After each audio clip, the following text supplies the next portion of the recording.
સૌ પ્રથમ અત્યારે આપણે વર્ગની શોર્ટકટ જોઈશું.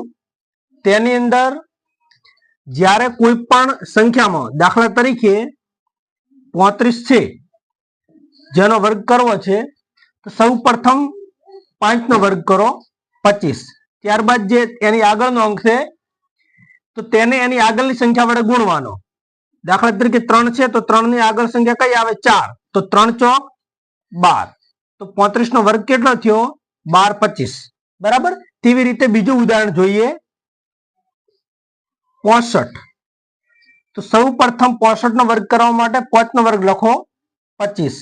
ત્યારબાદ 6 સીતું 42. બરાબર. તો 65 નો વર્ગ કેટલો થયો 42 25. ત્યારબાદ જોઈશું નવું ઉદાહરણ 95 નો વર્ગ. 95 નો વર્ગ કરવા માટે સૌ પ્રથમ 5 નો વર્ગ લઈશું. 5 નો વર્ગ 25. ત્યારબાદ 9 દાન 90. તો 95 નો વર્ગ કેટલો થશે 9025. બરાબર. ત્યારબાદ 45 નો વર્ગ જોઈશું. 5 નો વર્ગ 25. તેવી જ રીતે